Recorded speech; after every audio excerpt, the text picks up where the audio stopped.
quiet neighbourhood in Cambridge, Massachusetts, there was a family no one ever suspected. A father, a mother, 2 children. They attended PTA meetings, hosted barbecues, waved to neighbours while mowing the lawn. To everyone around them, they were just another suburban family. But every conversation, every laugh, every school run was a lie.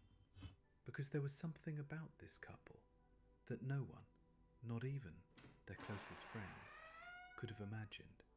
The parents' real names were not the ones on their driver's licenses. Their pasts were not in the countries they claimed. They were ghosts wearing masks, deep cover operatives of the Russian state. And for decades, they lived among us. But how does someone erase who they are and become someone who never existed? The answer begins far away, in a place where truth itself could be manufactured. Their true names were Andrey Bezrukov and Elena Vavilova, born and raised in the Soviet Union. Both were bright, loyal, and unshakably committed to the motherland. During their university years, they were approached by the KGB. What they were offered was not a job, but a life sentence of secrecy. The training they underwent was unlike anything most people could imagine, and it was designed to strip away their old lives piece by piece. They learned languages until they spoke them without an accent. They mastered Western mannerisms down to the smallest gestures. They studied forged documents, memorized false biographies, and rehearsed the art of blending in so completely that no one would ever suspect. And yet, in all this training, there was one skill that would matter more than the rest, a skill that would one day keep them from being caught. Their mission was to disappear into the West, to become Canadians or Americans or whatever Moscow needed them to be, and to stay there, quietly gathering information for as long as it took. Years, decades, a lifetime if necessary. But first, they had to pass the most dangerous test of all, their first days, living under a completely false identity. By the late 1980s, the transformation was complete. Andrey was no more. Elena was no more. In their place were Donald Heathfield and Tracey Foley, a married couple from Canada with new passports, driver's licenses, and backdated records slipped into government archives. They stepped into their new lives. But even perfect paperwork can't hide a wrong word, a wrong gesture, and the smallest slip could have ended everything before it began. They lived in Toronto for a time, then moved south to the United States. Donald studied at Harvard, earning a degree that gave him access to influential academic and business circles. Tracey integrated seamlessly into community life, school events, friendly chats with neighbours, a warm smile that disarmed suspicion. They weren't thieves breaking into safes. They were gardeners planting seeds, cultivating contacts, joining the right organisations, listening to the right conversations. And then, slowly, those seeds began to grow until someone started watching the gardeners. Every so often, information flowed back to Moscow, sometimes through dead drops, a bag left under a park bench, sometimes through encrypted messages hidden inside innocent-looking images, sometimes via the faint crackle of a shortwave radio, broadcasting numbers that only they could understand. It was simple, elegant, almost invisible. Almost. To their children, they were simply Mum and Dad. The kids believed they were Canadian by birth, raised in a loving home with nothing to hide. But the truth was different. The children's very existence was part of the cover. Even their nationality was a fabrication. And one day, the kids began asking questions the parents could not answer. Life continued this way,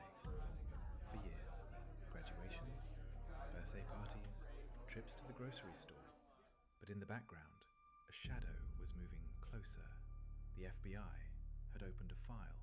They called it Operation Ghost Stories. And from that moment on, Donald and Tracey were never truly alone again. For more than a decade, agents tracked their movements. They documented meetings, intercepted coded communications, followed unexplained cash transfers. The Bureau understood the game. The couple wasn't here to steal missile plans or blow up buildings. They were here for something far more patient and far harder to stop. The FBI was closing in, but they weren't ready to make an arrest, not yet, because there was something bigger at play. There were moments when the couple came dangerously close to exposure, a meeting under watch, a radio transmission intercepted, but each time they slipped back into normal life, blending into the crowd like mist. At home, the children were still asking questions. Where were you born? Why don't we have family photos from when you were young? The answers were vague, and one night, one of the children overheard something that would change the way they saw their parents forever. Some reports suggest Moscow considered using the children as go-betweens, a way to carry information that even the parents might not know they were carrying. If that's true, it means the mission was willing to blur the line between family and operation until there was nothing left to tell them apart. And it also meant the FBI had to act before the next phase began. In June 2010, it happened. After more than 10 years of surveillance, the FBI moved. Donald and Tracey were arrested, along with 8 other deep cover agents.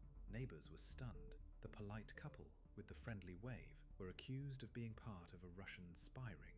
There were no gunfights, no car chases, just quiet handcuffs on a sunny summer day. But the biggest surprise was yet to come. Within weeks, the agents were on a plane to Vienna. They were part of a high-profile spy swap between the United States and Russia.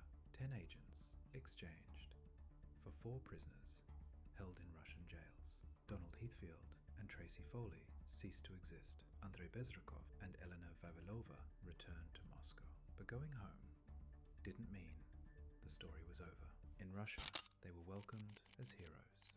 Medals were awarded, their service praised. But for the children, life had been upended. They were now caught in a legal limbo over their citizenship and their identity, facing the reality that their parents' entire lives had been an elaborate performance. So, and for the FBI, one question lingered. Just how much had they accomplished before being caught? Much of what the network gathered was not the stuff of spy movies. No dramatic heists, no stolen weapons. Instead, it was information about people, relationships, policies, the kind of data that can quietly influence decisions years later. And the scariest part, that kind of intelligence is almost impossible to measure and even harder to stop.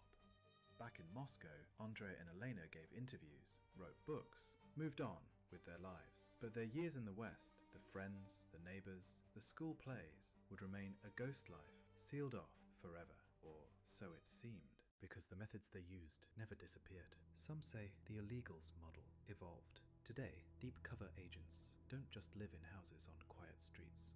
They live online. They hide in social media profiles, in forums, in fake businesses. They build networks just like Donald and Tracey did, waiting silently for the moment they're needed. And you'll never know who they are until it's too late. The story of Donald Heathfield and Tracey Foley is not just a tale of espionage. It's a story about identity, deception, and patience. About how someone can become so much a part of your world that you never think to question them until the day they're gone. Some secrets never die, they just change their name.